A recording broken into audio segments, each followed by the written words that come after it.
Bonjour chers frères et sœurs en Jésus-Christ. Bonjour chers frères et sœurs qui croyaient en Dieu.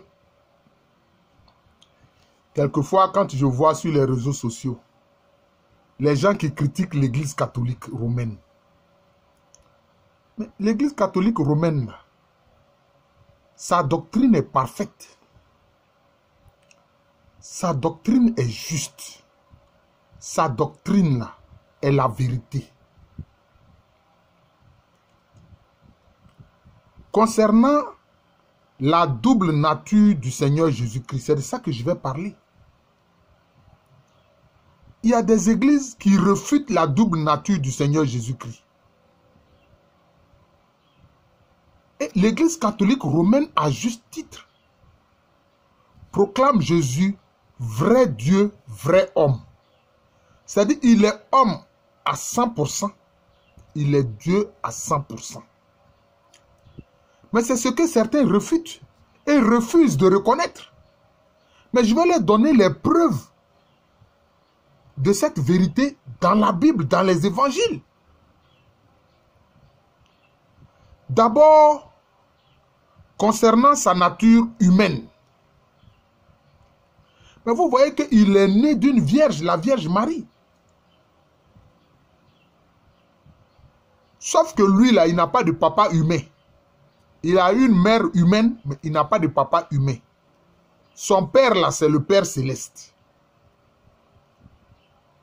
Et il est conçu de l'Esprit Saint et il naît de la Vierge Marie. L'Esprit Saint qui est Dieu. Mais le Père avait dit, avant que Jésus-Christ n'entre dans le monde, le Père a dit, je t'ai engendré, tu es mon fils aujourd'hui, je t'ai engendré. Il est engendré du Père, conçu de l'Esprit Saint, né de la Vierge Marie. Voilà. Maintenant, est-ce que les gens n'ont pas vu marcher sur terre comme un homme, excepté le péché? Donc, dans la vie courante, les gens le voyaient comme le fils de la Vierge Marie et son père adoptif, son père nourricier, c'était Joseph, qui est de la descendance du roi David. C'est pour ça que Jésus est qualifié de lion de la tribu de Juda. Donc, au plan humain, il est de la tribu de Juda. Parce que son père, Joseph, était de cette tribu-là. C'est pour ça qu'on dit dans le texte d'Isaïe, notamment on dit, une souche a jailli de Jessé. Une souche a jailli de Jessé, mais en fait, Jessé, ça se dit Ishaï en hébreu, c'est Ishaï. De la lignée de Daoud, c'est-à-dire David. Vous voyez? Mais maintenant, son aspect humain. Est-ce qu'il ne marchait pas comme un homme sur terre? Il ne parlait pas, il ne mangeait pas. Il mangeait. Comme un être humain, il mangeait. D'ailleurs, les gens l'ont qualifié de glouton.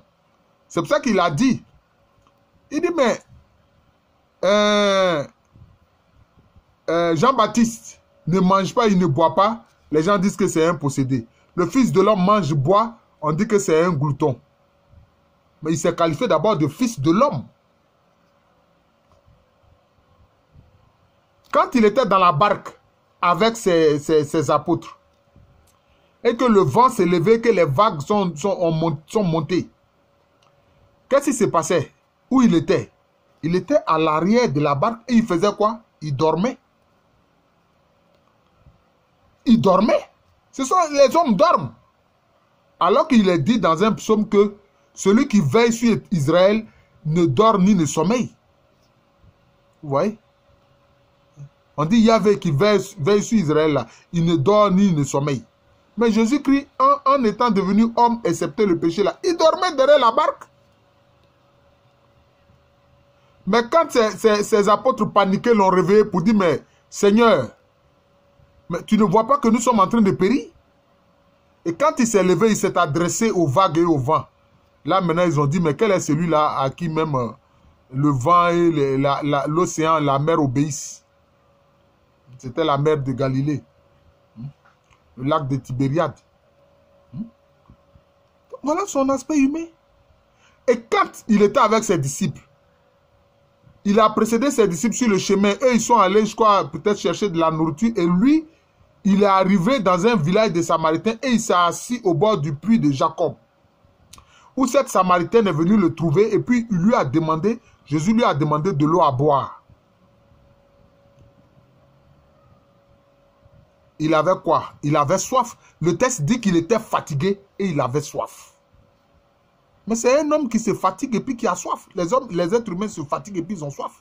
Après cette si longue marche, il était fatigué et il avait soif. Voilà le côté humain de Jésus. Et il a demandé à boire à cette Samaritaine-là. Vous connaissez la suite. Elle-même, elle a reconnu que c'est vraiment lui le Messie. Vous voyez?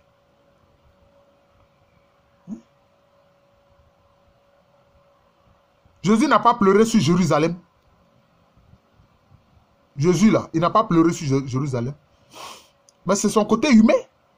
Quand il a dit, il a voulu vraiment veiller sur Jérusalem. Il a pleuré sur Jérusalem qui rejette ceux qui viennent parler au nom du Seigneur. Et lui, le Messie, il est venu parler. Jérusalem ne l'a pas reconnu. Jérusalem l'a rejeté. Il a pleuré sur Jérusalem.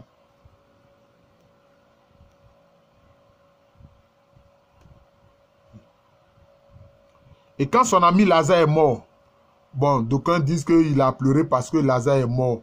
Mais moi, je ne le pense pas. Puisqu'il savait qu'il allait réveiller Lazare de la mort. Donc, bon. Mais pourquoi il pleure? D'autres ont donné d'autres explications. Certains disent que c'est parce que Marthe n'a pas cru quand il a dit que je suis la résurrection et la vie. Oui. Mais moi, je pense qu'il a pleuré à cause du principe de la mort. C'est à cause du principe de la mort, c'est-à-dire la mort comme principe qui continue de sévir sur terre. Sans doute que cela l'a replongé dans l'Éden. Lui, il était l'arbre de vie. Hein? Et il a tellement de regrets d'avoir vu Adam et Ève se détourner de l'arbre de vie que lui, il est pour aller manger, les fruits de l'arbre de la connaissance du bien et du mal. Je pense que c'est le principe de la mort en tant que tel. C'est ça qui l'a amené à pleurer. Et lui-même, il savait qu'il allait vivre cela. Ce principe de la mort-là le touche, puisqu'il s'est fait homme. Et qu'il allait prendre sur lui le péché des humains. Parce que tant qu'il n'avait pas pris le péché des humains, il ne pouvait pas mourir. Mais comme il savait qu'il allait prendre le péché des humains et que pour cela, il allait subir le principe de la mort, il a pleuré comme un être humain pleure. Voyez-vous? Donc voilà son aspect humain. Voilà son aspect humain. Il est né bébé, il a grandi. Voilà les aspects humains. À 12 ans, il était dans le temple quand son père nourrissait Joseph et puis sa maman, la Vierge Marie, l'ont cherché pendant 3 jours dans Jérusalem. Et il leur a dit, mais ne savez-vous pas que je dois être aux affaires de mon père? Parlant de son Père céleste. Parlant du Père céleste. Dieu. Ouais. Donc voilà les aspects, le côté humain de Jésus-Christ. Mais pourquoi certains veulent nier son côté humain? Notamment les églises monophysites. Certaines ne reconnaissent que son côté divin, d'autres ne reconnaissent que son côté humain. Alors qu'il a la double nature. Quand on examine la Bible, on voit ça bien. Voilà, je viens de vous indiquer des éléments de sa nature humaine. Et un des éléments de sa nature humaine, excusez-moi, c'est quoi? Quand on l'a crucifié là, le sang n'est pas sorti. Quand ils l'ont flagellé là, le sang n'est pas sorti. Vous avez vu une fois le sang du Père Céleste? Ou bien vous avez vu une fois le sang du Saint-Esprit? Hein? Quand il a été flagellé là, c'est pas le sang qui est sorti. Et quand on l'a crucifié là, l'eau et le sang n'est pas sorti de son côté. Quand le soldat romain a pris la lance pour transporter son côté, l'eau et le sang ne sont pas sortis de son côté. Voilà les aspects humains de Jésus-Christ. Maintenant, les aspects divins. Voilà. Son aspect divin. Il y a d'abord le témoignage du Père Céleste qui dit « Celui-ci est mon Fils bien-aimé en qui j'ai mis tout mon amour. » Celui-ci est mon Fils bien-aimé. Écoutez-le. Mais dans le récit de la transfiguration, hein? Dans le récit de la transfiguration, qu'est-ce qu'il fait? Il manifeste sa divinité. Il manifeste sa divinité. il a manifesté sa lumière incréée d'une blancheur qu'on ne peut pas trouver sur terre. C'est ce que dit le texte. Hein? Et quand Nathanaël lui a dit, montre-nous le Père, cela nous suffit. Il a dit, mais tu es longtemps avec moi, il y a longtemps tu es avec moi et tu ne me connais pas. Mais qui m'a vu a vu le Père. Qui m'a vu a vu le Père. Cela veut dire quoi? Si tu m'as vu là, tu as vu Dieu. C'est ce que Jésus disait à Nathanaël. Si tu m'as vu là, tu as vu Dieu. C'est ce qu'il disait à Nathanaël. Si tu m'as vu là, tu as vu le Père. Oui. Et quand il a dit aux pharisiens, aux sadducéens, à ses détracteurs, quand il leur a dit, mais Abraham a voulu voir mon jour. Et il a vu, il s'en est réjoui. Les gens ont dit, ah bon, toi tu n'as même pas 50 ans et puis tu parles d'Abraham de cette façon-là. Et il a dit quoi? Avant Abraham, je suis. Avant Abraham, je suis. Je suis, ça veut dire quoi? Ayez l'Éternel présent. C'est sous ce nom-là que Dieu s'est révélé à Moïse dans le buisson ardent. L'Éternel présent. Quand il a dit, je suis là. Donc cela veut dire, je suis l'Éternel présent, je suis Dieu. C'est ce qu'il voulait dire. Et les gens ont compris ça d'ailleurs. Ils lui ont dit, mais toi, tu te fais l'égal de Dieu. Les gens avaient compris. Ces détracteurs avaient compris qu'il se faisait l'égal de Dieu. Ouais. Donc, les évangiles montrent la double nature de Jésus-Christ. Et il y a des gens qui font de la philosophie. Hein? Bon, vraiment, c'est malheureux, quoi. C'est malheureux. Pourtant, les textes sont clairs. Les évangiles sont clairs. Les évangiles sont clairs. Et puis quand il ressuscite, qu'est-ce qu'il dit? Il dit, tout pouvoir m'a été donné dans les cieux et sur la terre. Tout pouvoir m'a été donné dans les cieux et sur la terre. C'est quel pouvoir? C'est le pouvoir divin. La plénitude du pouvoir sur toute la création. Écoutez-le quand il parle, quand il s'adresse au Père dans la prière sacerdotale, en Jean chapitre 17. Il a dit quoi? Il dit, Père, glorifie-moi de la gloire que j'avais auprès de toi avant que le monde fût créé. Vous comprenez ce que je dis là? Ce que Jésus a dit là, est-ce que vous entendez quand je reprends? Il a dit au Père Céleste, Père, glorifie-moi de la gloire que j'avais auprès de toi avant que le monde fût. Avant que le monde ne soit créé là. La gloire que j'avais auprès de toi là, je veux cette gloire là. Et qu'est-ce que le Père a dit? Il dit, je t'ai glorifié et je te glorifierai encore. Je t'ai glorifié et je te glorifierai encore. Donc voilà les aspects de sa divinité qui sont là. Voilà les aspects de sa divinité qui sont là. Et quand Pierre, quand il a demandé à ses apôtres, à ses disciples, qu'est-ce que les gens disent de moi? Ils disent, bon, certains disent que tu es le prophète Élie, etc., un ancien prophète qui est de retour, etc. Et puis il a dit, mais vous-même, que dites-vous de moi? Qu'est-ce que Pierre a dit sous l'inspiration du Père Céleste? Il dit, tu es le Messie, le Fils du Dieu vivant. Le Fils du Dieu vivant. Il proclamait ainsi la divinité de Jésus. Jésus a dit, ok, d'accord, c'est compris, mais pour l'instant, gardez ça pour vous. Vous voyez? Donc, sa double nature transparaît à travers les évangiles. Mais quelle compréhension les gens ont de la Bible? Moi, je ne sais pas. Hein? C'est comme il y a des gens qui ont des doctrines, ils disent non, Jésus est le Fils de Dieu, mais il n'est pas Dieu. Comment quelqu'un, il n'a pas la même nature que son Père? Où vous avez vu ça une fois? Quelqu'un qui n'a pas la même nature que son Père, où vous avez vu ça?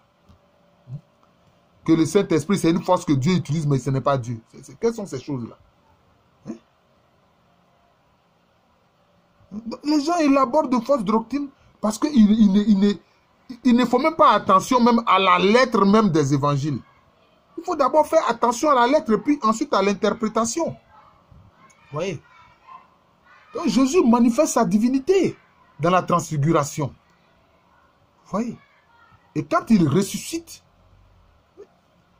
il a dit quoi? Il dit de même que le Père donne la vie, le Fils a également le pouvoir de donner la vie. Vous voyez? C'est ça. Donc un attribut fondamental de la divinité, il vous dit que lui il a ça. Le Père donne la vie, non? Le Fils aussi donne la vie. Voilà. Et qu'est-ce qu'il a dit encore? Il dit, le Fils de l'homme a le pouvoir de pardonner les péchés sur terre ici. Vous voyez? Il a le pouvoir de pardonner les péchés sur terre. Quand il a dit à celui qui était malade, tes péchés te sont pardonnés, les gens se sont plaints. Dit, mais qui est celui-là pour dire que lui, il pardonne les péchés? Que c'est Dieu seul qui pardonne les péchés. Mais s'il a dit tes péchés se sont pardonnés, c'est parce qu'il s'est fait l'égal de Dieu. Il a dit, mais qu'est-ce qu'il est plus facile de dire? Lève-toi, prends ton baraka et va-t'en, que de dire tes péchés te sont pardonnés. Donc voilà. Donc, dans les évangiles, là, la double nature de Jésus apparaît. Jésus-Christ, vrai homme, excepté le péché. Vrai Dieu à 100%, vrai homme à 100%, excepté le péché. Voilà. Donc les évangiles sont clairs. Et des gens viennent critiquer la doctrine de l'église catholique romaine.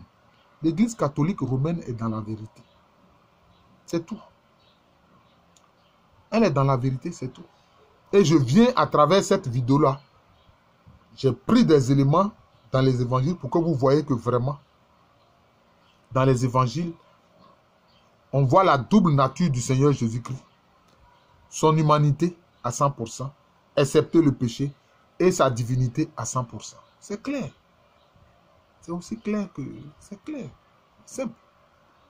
Oui, c'est simple. Je suis le frère Jean de l'amour de Jésus. C'est mon nom spirituel. Et à l'état civil, je suis le professeur Alou Kwame Remi. Merci encore et à bientôt.